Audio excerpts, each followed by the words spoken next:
You know those times when you think your day just can't get any better? Today is one of those days.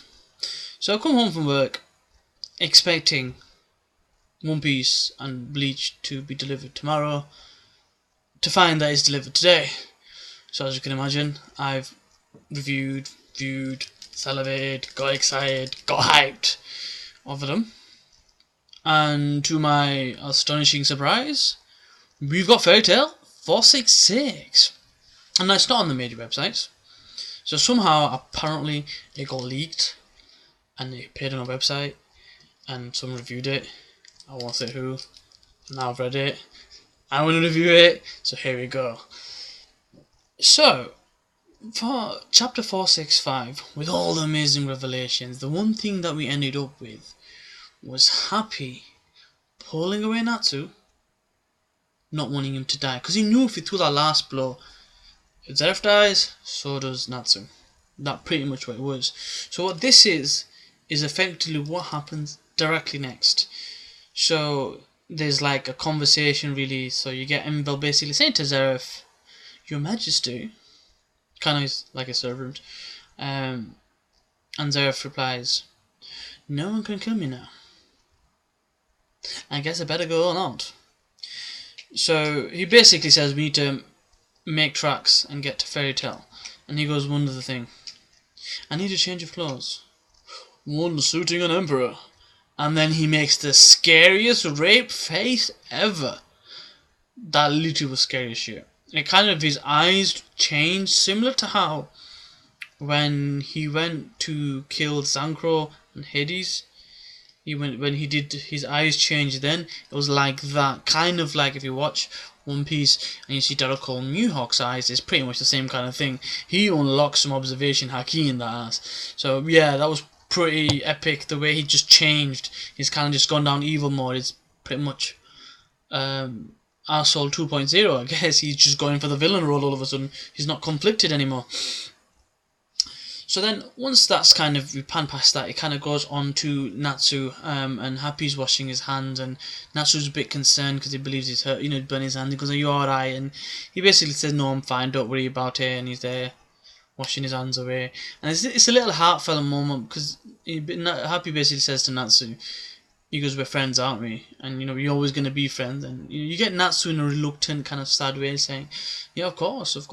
And then there's a panel, and it looks like Happy's gonna be crazy, but he just basically runs up to Natsu, hugs him, and he goes, Look, we need to find another way. We can't have you dying. And leading up to this, you can see that Natsu's still pondering why he's END, and if he kills Zeref, he'll die. So he's got that on his mind as well, so it kind of was fitting that they had the whole thing. So they haven't gone back to Fairy Tail just yet. They're on the way, but they took a break, because obviously Happy's burnt his hands in the process. So, then it goes back to the fights. Now, if you remember when they introduced everything, I was like, what? South, north, east, west, everything was going crazy. We just knew something was happening somewhere. People were going all over the place. Some people were going north, south, some people were going east and west. It was all epic, so much information.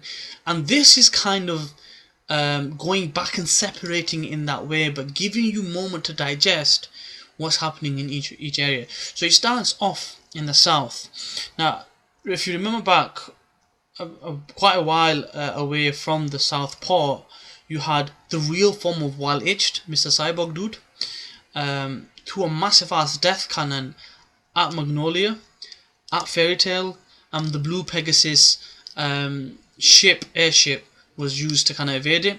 So this is on the back of that. It basically says, and this is that Di Maria, or like Di Maria, Angel Di Maria, that kind of thing. Basically having that conversation with Wal Echt, basically saying, I'm glad you didn't destroy this town. It's a beautiful town, and I'm glad you didn't destroy it. And he goes, I wasn't aiming for this. I was aiming for Magnolia. And she basically says, I'm glad you didn't destroy that either, because Lady Brandish is there.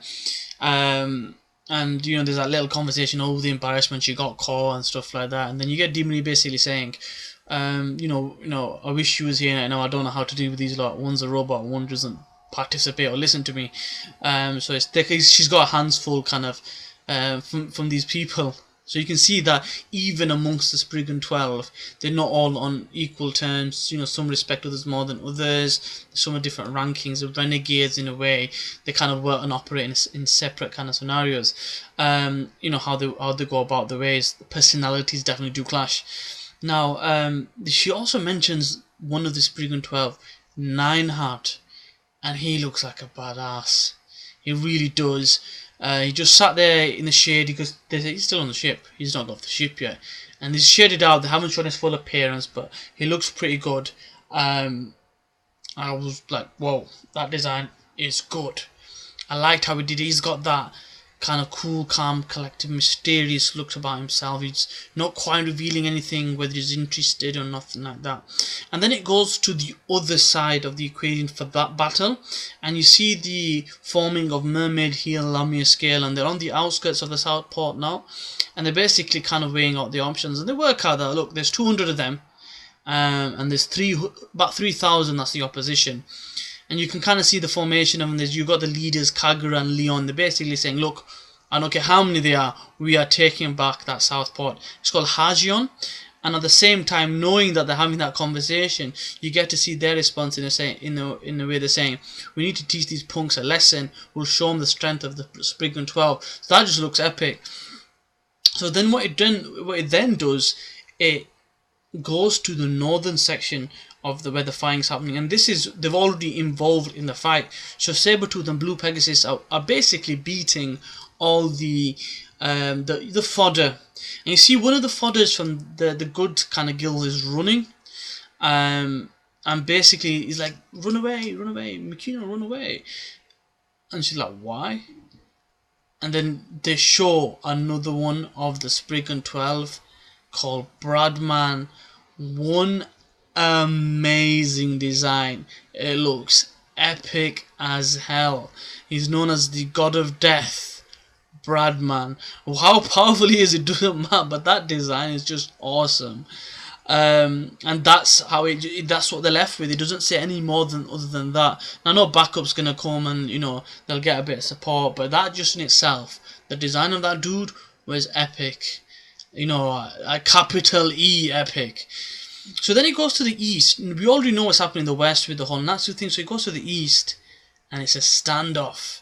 You've got the numbers, the second, the third, the fourth, and the fifth strongest of the 10 wizardly the saints, all on the good guy side. On the opposite side, you've got God Serena, the number one strongest, former strongest of the 10 wizardly saints. With him you have August and Jacob. Now there's a conversation that happens, and one of them says, you traitor, this is what you've gone and done, why have you gone and done that? And he goes, and his name is the guy who's, I believe, is second, his name is Draculus Hyperion. He goes, I like that face on you, he's ready to battle. And then there's that conversation between them explaining who these are. So obviously God Serena's the strongest dude, originally from Ishkar. August is meant to be in the know of all magic, a master of magic, old and new, he knows it all. And then you get Jacob. Jacob is basically, he looks like a mafioso dude, and they even say he's a master of assassination. So he's gonna be a powerful dude. He needs to know something that just makes it impossible to get away. I don't know how it's gonna happen, but you just get that feeling the way he comes across. Now his character design is funny. He looks like a mafioso dude, but he's got a skull imprint on his head, and he looks like he's got kind of a rabbit face. And as soon as he gets involved, he straight away takes the piss out of Jura and says, nice hair. I was like, okay, you got a sense of humor, have you? Interesting. So we get that, and you know, jaws are dropped, you're salivating at the chance that we're gonna see that fight. But that's not the end of it. Then it goes back to Fairy Tail. Now, this is where we see Brandish in a cell, and somehow Marin's, if you don't know who Marin is, Marin's the dude that she basically treats like a slave, and she shrinks him and, you know, like, do my toenails and all that stuff. And he comes into the cell to rescue her. And she goes, oh, like, yeah, just uncuff me and let me go. And he's like, no. I've graded you a failure. And he starts choking the hell out of her. He does not care. So is this the end of Lady B, Lady Brandish? Is this the end? It looks like that. So if you go on a Wikipedia or Wikia for Lady Brandish now, she's got that asterisk to her title saying she's potentially dead, and there's a good chance that's going to be the case. Or what could happen is Lucy and Kana save her ass, and then she has a change of heart. Because you've got to bear in mind, the next title is called The Mother's Key. 467 is probably going to have something to do with Layla. Now this could be the Queen of the Celestial King Spirit. Maybe that was part of the deal when she opened the gates, that she became part of that process, where she's the Queen. Because they've already summoned the Spirit King, what if she's a Spirit Queen in that process? We'll only really find out come next week. Hopefully we get an early release again, but an amazing chapter. You know me, I'm always hyped for some fairy tale. That's all for me today, guys. As always, like, comment, subscribe, share, spread the word, and hopefully we'll get more of this. Cheers, bye.